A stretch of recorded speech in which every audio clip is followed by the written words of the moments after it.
సర్పరూపంలో ప్రత్యక్షమైన సుబ్రహ్మణ్య స్వామి ఆలయం గురించి తెలుసుకుందాం.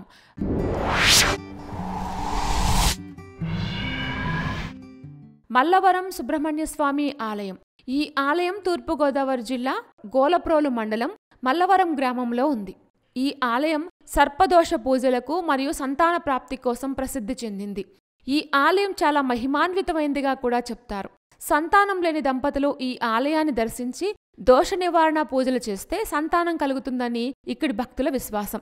అందుకే ఇక్కడ స్వామివారిని సంతాన ప్రదాతగా భావిస్తారు.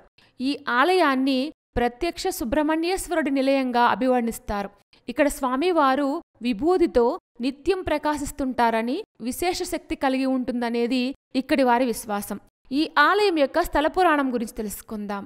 1961 సంవత్సరంలో ఈ ప్రాంతంలోని ఒక రైతు పొలంలో ప్రతిరోజు ఒక గోధుమ రంగులో ఉండే త్రాచుపాము కనిపిస్తుండేది. అయితే ఆ పాము ఎవరికీ ఎలాంటి హాని చేసేది కాదు. అక్కడే ఉన్న శివలింగం చుట్టూ ప్రదక్షిణలు మాత్రం చేస్తుండేది.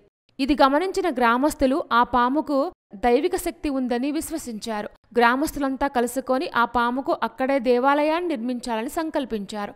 అనుకున్నట్లుగానే ఆలయ నిర్మాణం ప్రారంభమైంది. ఆలయ నిర్మాణం పూర్తయ్యేసరికి ఆ తాచుపాము మరణించింది. పండితుల సూచన మేరకు గ్రామస్తులంతా కలిసి ఆ పామును అక్కడే సమాధి చేసి దానిపై సర్పరూపంలో ఉన్న సుబ్రహ్మణ్య స్వామి విగ్రహాన్ని ప్రతిష్ఠించారు. ఇప్పటికీ అక్కడ ఉన్న శివాలయంలో ప్రతిరోజు ఒక పాము వచ్చి శివలింగాన్ని ఆలింగనం చేసుకుని ఉండిపోతుందట. భక్తులు ఎంతమంది వచ్చి ఎన్ని పూజలు చేసినా ఆ పాము కదలకుండా అక్కడే ఉంటుంది.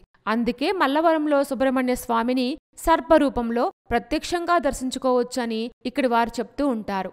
సంతానం లేని దంపతులు నాగుల చవితి సందర్భంగా ఈ క్షేత్రాన్ని దర్శించినా స్మరించినా సంతాన ప్రాప్తి కలుగుతుందనేది విశ్వాసం. కేవలం సంతానం కోసమే కాకుండా ఈ స్వామివారిని పూజిస్తే అనేక గ్రహదోషాలు తొలగిపోతాయనేది కూడా నమ్మకం. ఈ ఆలయంలో ఒక నాగుపాము నిత్యం శివలింగం వద్దకు వచ్చి ఉంటుందని, భక్తులు పూజలు చేసినా కదలదని కూడా చెప్తారు. ప్రతి మాసంలో వచ్చే శుద్ధ షష్ఠి, షష్ఠి మంగళవారంతో కలిసిన రోజుల్లో మరియు మాస శివరాత్రి రోజున విశేష పూజలు ఇక్కడ జరుగుతాయి.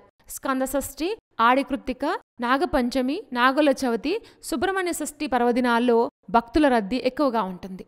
ఈ అద్భుతమైన ఆలయం తూర్పుగోదావరి జిల్లా కాకినాడ నుంచి సుమారు 34 కిలోమీటర్ల దూరంలో ఉంటుంది.